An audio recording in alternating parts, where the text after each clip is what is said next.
ඔයාලා ඉගෙන ගත්ත අලුත් වචනයක්. සමහර විට කලින් අහලත් ඇති. අපි බලමු 16. ඔයා මොකද හිතන්නේ? ඔයා මොකද හිතන්නේ? What's on your mind? ඔයා මොකද හිතන්නේ? ඔයාගේ මනසේ තත්ත්වය කොහොමද? What's on your mind? ඒකට මම නිකන් හිතුවා විතරයි. I am just thinking. මම හිතුවා විතරයි කියන්නේ just thinking.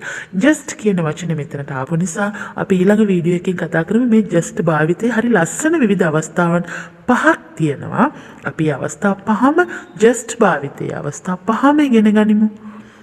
ඉතින් මම බලාපොරොත්තු වෙනවා ඔයාලත් එක්ක just ගැන වීඩියෝ දෙකකින් කතා කරන්න. ඉදිරියේදීත් යුකිත් එක්ක රැඳිලා ඉන්න මේ දේවල් ඉගෙන ගන්න. හරි අපි මේ වාක්‍යයට ආයෙත් හැරෙමු. ඔයා මොකද හිතන්නේ? What's on your mind? ඔයා මොකද හිතන්නේ? එතකොට මම නිකන් හිතුවා විතරයි. I am just thinking. මං හිතුවා විතරයි කියන්න අපි කියනවා I am just thinking. අපි බලමු අංක 17. කල් පවතිනවා කියන වචනේ වලට උගන්වන්න ඕන නිසායි මම මේ වාක්‍ය මෙතෙන්ට ගෙනාවේ. අපි මොකක් හරි අහනවා ඒක කල් පවතිනවද? Is it durable? අපි සාමාන්‍යයෙන් duration කියනවා කාලයට, කාල සීමාවට.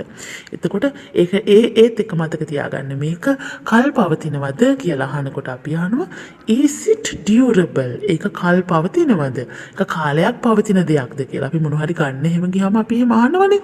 මේක කල් පවතිනවද? කොච්චර කාලයක් මේකට තියෙනවද? මේකේ ආයු කාලය කොච්චරද? ඒ වගේ ප්‍රශ්න. එතකොට is it durable? මේකේ කාලය මේක කල් පවතිනවද? එතකොට උත්තර දෙනවා නැහැ. ඒක తాවකාලිකයි. No, it is temporary. ඒක తాවකාලිකයි. temporary කියනවා අපි తాවකාලික කියන එක. ඒක తాවකාලිකයි. No, it is temporary. මේවා හොඳට අහුම්කන් දීලා ඉගෙන ගන්න මාත් එක්කම. ඊට පස්සේ අපි අහනවා අපි ඒක පටන් ගන්නද? ඉක්මනට මොන හරි දෙයක් පටන් ගන්න තියෙනවා නම් අපි අහනවා අපි ඒක පටන් ගන්නද? Shall we start? අපි ඒක පටන් ගන්නද? Shall we start? તો උත්තර දෙනවා start right way. start right way මේ දැම්ම ඉක්මනින්ම කියන එක start right away කියන්නේ මේ දැම්ම කියලා ඉක්මනින්ම වගේ අදහස එතන එන්නේ. එතකොට අපි ඒක පටන් ගන්නද? Shall we start? එතකොට කියනවා start right away. ඒක ඉක්මනින්ම මේ දැන්ම පටන් ගන්න කියලා කියනවා. ඉතින් මේ දේවල් සාමාන්‍යයෙන් දවසකට අපි ගොඩාක් සැරයක් කතා කරන වාක්‍ය ස්පෝකන් ඉගෙන ගන්න ආස කෙනෙක්, කැමති කෙනෙක් භාවිතයෙන්මයි ඉගෙන ගත යුත්තේ. අපි බලමු අංක 19. ඔයා විහිළු කරනවද? Are you kidding? Are you kidding කියලා අහනවා. ඔයා විහිළු කරනවද? සාමාන්‍යයෙන් ඔය අපි නිතරම අහනවා මට විහිළු කරනවද? Are you kidding me? එතකොට නෑ මං එහෙම කරේ නැහැ. No, I am not. නෑ මං එහෙම කරේ නෑ. No, I am not. Are you kidding? ඔයා විහිළු කරනවද? No, I am not. නෑ මං එහෙම කළේ නැහැ. ඒක ලේසි නිසා අපි යමු 20 වෙනි වාක්‍යයට. මොකක් හරි වැරදිලාද? මොකක් හරි වැරදීමක් වෙලාද කියලා අපි අහනවා is anything wrong? Is anything wrong? මෙතන wrong කියන එකේ W එක sinus. ශබ්ද වෙන්නේ නැහැ. එතකොට is anything wrong? වැරදිලාද මොනවා හරි? නැහැ මොකුත් වැරදිලා නැහැ. Nothing is wrong. මොකුත් වැරදිලා නැහැ. Nothing is wrong. අපි යමු 21 වෙනි වාක්‍යයට. මේක අලුත් වාක්‍ය රටාවක්. මේ වාක්‍ය මම නිතරට ගෙනාව යාලට උගන්වන්න. ඔයාලා මේ අලුත් වාක්‍ය රටාව ඉගෙන ගන්න ඕන නිසා ඔයා දෙයක් කලින් අහලා තියෙනවද? ඔයා මොන හරි දෙයක් අහලා තියෙනවද? Have you heard? Have you heard? Heard කියනවා අහලා ඇහෙනවා කියන එකේ past tense එක. එතකොට ඔයා කලින් අහලා තියෙනවද? Have you heard? මං කිහිප සැරයක්ම අහලා තියෙනවා. විවිධ අවස්ථාවලදී කිහිප සැරයක්ම අහලා තියෙනවා කියන එකට අපි උත්තර දෙනවා yes, few times. few කියනවා කිහිප වතාවක් කියන එකට. එතකොට කිහිප වතාවක් මං අහලා තියෙනවා.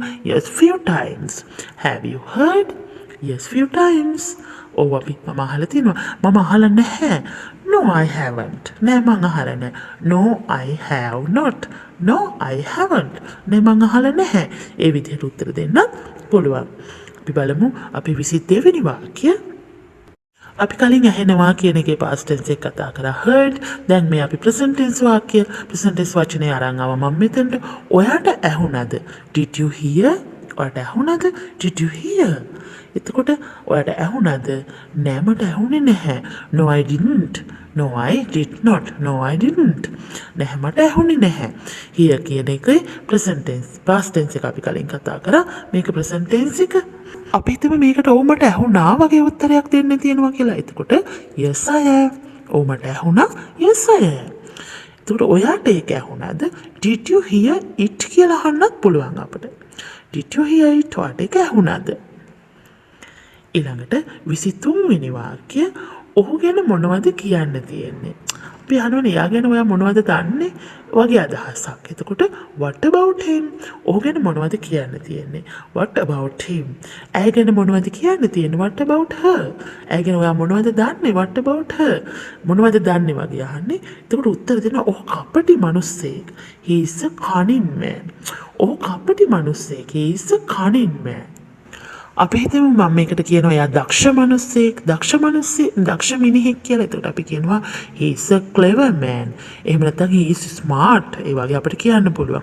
ඉතින් මේ cunning, clever, smart ඒ වගේ විශේෂණ පද ගැන අපි වෙනම වීඩියෝ එකකින් කතා කරමු.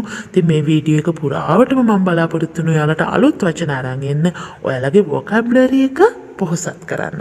මම හැමදාම කියන්නේ ඉංග්‍රීසි කතා කරන්න ඕන නම් අපි වචන ගොඩාක් දැනගන්න ඕනේ. වචන වලින් අපි පොහොසත් වෙන්න ඕනේ අපේ වාග් මාලාව. ඊට පස්සේ බලමු අපේ 24 වෙනි වාක්‍ය. දැන් මේක මට අහන්න වෙනවා ඔයාලගෙන්. මේ වාක්‍ය මේ වීඩියෝ එක බලලා ඔයාලට මහන්සිද? Are you feeling tired? ඔයාලට මහන්සියක් දැනෙනවද? එතකොට කවුරු හරි කියන්න පුළුවන් ඔව් මට මහන්සි. Yes I am. එතන නෑ මට මහන්සි නෑ. No I am. නෑ no I am not. එහෙම කියන්නත් පුළුවන්. ඔයාලට මහන්සිද? Are you feeling tired? හරි. අපේ 25 වෙනි වාක්‍ය මේ වීඩියෝ එකේ අපි කතා කරන අන්තිම වාක්‍ය. ඉතින් වාක්‍ය 25ම ඔයාලා ඉවසීමෙන් අහුවා කියන්නේ මං කලිනුත් කිව්වා ඔයාලා ඉංග්‍රීසි ඉගෙන ගන්න දැඩි අවශ්‍යතාවයක් තියෙන කෙනෙක්. අපි බලමු 25 වෙනි වාක්‍ය. ඔයා කාර්යබහුලද? එහෙම නැත්නම් ඔයා බිසීද?